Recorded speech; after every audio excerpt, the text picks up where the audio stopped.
Hello students, you're welcome to LODLC lecture series. This is for MP318 Public Relations in Organization, and this video is for study session 4 Media Relation. Media relation is an essential aspect of public relation. Let's look at it. We are looking at public and we're looking at media. Now, to get across to a large number of people, which is the public, one of the most effective ways is to use the media because the media actually broadcasts to the public. Thus, there should be, from what we've seen, we should see that there should be an alliance between the public and the media. At the end of this study session, you should be able to know the following. One, define and state the objective of media relation. Two, discuss the relationship between media and public relations. And three, explain the tools for media relation practice. Public relation, according to Okocha 1999, it should define public relation function, which establishes and maintains mutual understanding, goodwill, cooperation, respect, and support between an organization and the mass media practitioners and owners with the aim of achieving public relation objectives.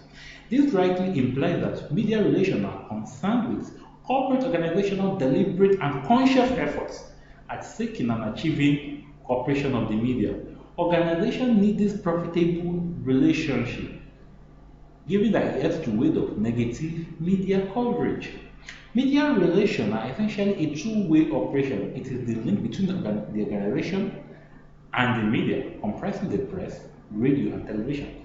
The organization, on the other hand, supplies information and provides facilities to the media on request, while it also takes steps to initiate comments and news.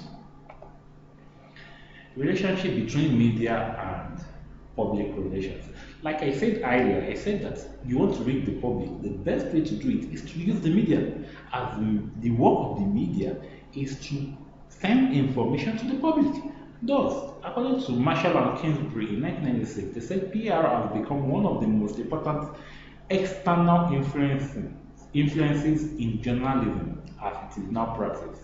This means that public relations practice has a lot to do with the press. Public relations practitioners often have media releases to push to the public, media conferences to organize, and media tours to embark upon, and none of this takes place without the collaboration of the media. Public relations practice and media practice share a lot in common in the extent that it emphasizes press demands or requirements to enhance the growth of public relations industry. Thus, the tools for media relation practice include press release, press conference, media tour, media pally, information kits, interviews, and personality broadcast interview. Let's start with the press release. Press release is when an organization wants actually has some certain things to tell the media, then they write it out and they give it to the media, and the media release it on their behalf. Well, press conference is when you call the media for an interview session whereby you can tell them your new products or the new improvements in your products that actually differentiates it from other products, and this encourages people to buy. Media tour. This is when let's say the board of directors or the media practitioner in an organization decides to visit some media houses. This they do by actually going to the media houses, making them their friends, and actually telling people of their products. This is a way of promoting their products. Media pally. This is having a relationship, a good relationship with the media. When you have a good relationship with the media, then whenever you need something, then you can actually get it from them. And when they need something, they can get it from you. Information kits. Information kits is you providing some things like flyers that you can actually send to people from where they can actually get information. Then interview. This is a deliberate attempt to actually grant an interview to the media. And in the course of this interview, you will now introduce or tell people what you want them to tell, what you actually want to tell them. And the last one is personality broadcast interview. This is when you take, let's say, the managing director of a company for an interview, And when he gets there, they ask him questions concerning his personality and all that. And at the end of the day, he will reveal what he actually wants to tell the public. Those are the ways, those are the tools for media relation practice. Thank you very much for listening. Hello students, you're welcome to LODL's lecture series. Well, this is MK318 is Public Relations in Organization, and this video is for study session 5, Public Relations Research and Evaluation. Refusal to do research in public relations is like trying to solve a new problem with an old method.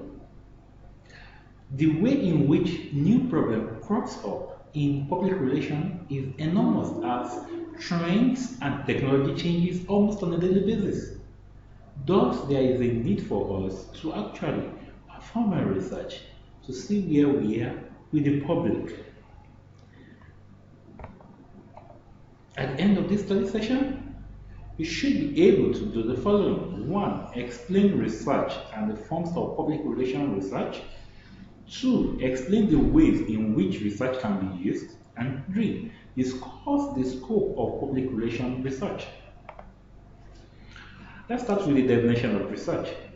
Research is defined as a systematic, controlled, empirical, and critical investigation of hypothetical propositions about the presumed relationship among natural phenomena.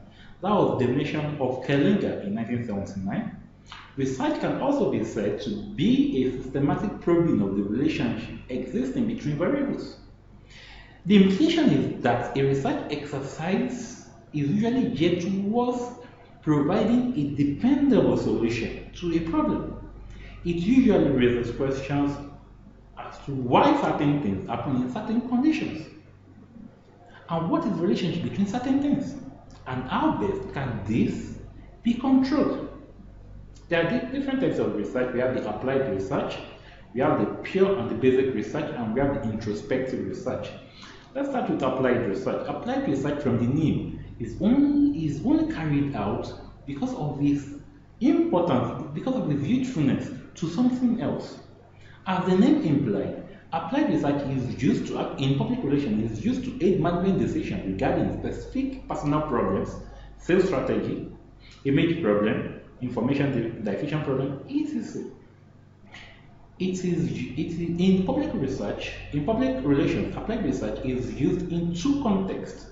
The first one is strategic research, and the second one is evaluation research.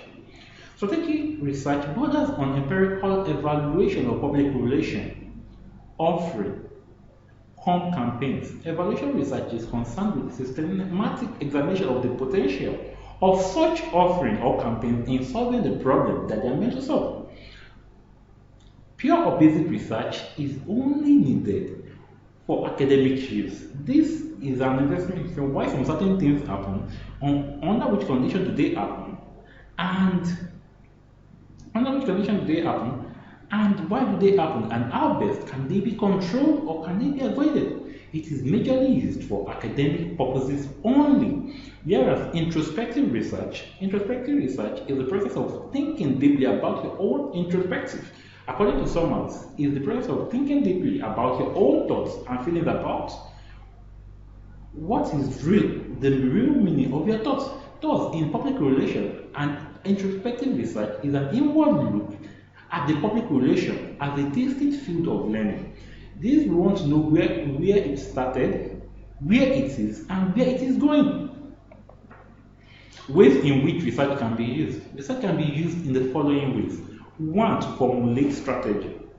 Attempting to formulate any policy without adequate research means you are only guessing, and guessing won't actually work in an organization, because that means you are about wasting a large amount of money, because a large amount of money is invested in public relations in an organization. Another ways in which research is used in public relations is to gauge success. Research can be used to gauge success in the sense that if you actually perform your research, if you are actually perform, you've actually done a program or you've used a campaign to actually boost sales, research can actually tell you if that campaign is successful or not, or even if it's successful, which level, to which extent is it successful. That is what research do. Another way in which research is used in public relations is to test messages. What we mean by testing messages is that sometimes when you send a message to the public, sometimes they don't really get the message you are sending, or they might actually have a different view of the message you have sent. Thus, you can actually carry out a research to actually know if the public have actually got the message, the real message that you sent, and how did they get it? If they got the real message or they got it in a different way. Another way is to get publicity. You can actually get publicity by performing research. For example, when you send field assistants to a particular town to actually ask them about the perception about your products, even when they don't know a lot about your products, with your field assistant there, they are getting to know more about your products, and that might actually improve their patronage of your products, because they might feel that you care, and when they feel that you care, they would patronize the products more. Another thing is to sway opinion. We sometimes perform research in public relations to sway opinion. Sometimes you'll be amazed at what some of your public know about you, or against what you think they know. You can only find out the knowledge of the public about what you've been doing or what you do by actually performing a research to test what they know, what they do not know. Scope of public relations in research. Kenning in 1977 and Wim and Dominic 2003 identified the scope of public relations research as 1. Environmental monitoring, 2. Public relations audits, 3. Communication audits, 4. Social audit, and 5. Evaluation research. Let's start with environmental monitoring. This involves the accumulation of baseline data concerning the social, political, and economic issues and trends. This means you are trying to determine what people want, how they want it, so that you can actually provide tailor-made services that will suit them. The second one is public relations audit. This entails introspective studies of public relations practitioners. This question to the profession. It involves deliberate studies aimed at finding out the stakeholders' overall attitude, behavior, and perception towards the organization. The third one is communication audit. This borders on the effectiveness on the channel of communication in which you have used in actually getting across to the public. This channel of communication could be newsletter, annual reports, or company products. And you want to know if people are actually getting the message you are sending to them, and even if they get the message you send to them, through which media or through which medium did they get the message. The fourth one is social audit. This one is one of the potent means an organization can use to find out the public perception of the social action. The emphasis here is on investigating the public assessment of an organization's level of commitment to its social responsibility. And the fifth one is evaluation research. As the name implies, this one is geared to know the outcome of a campaign that you have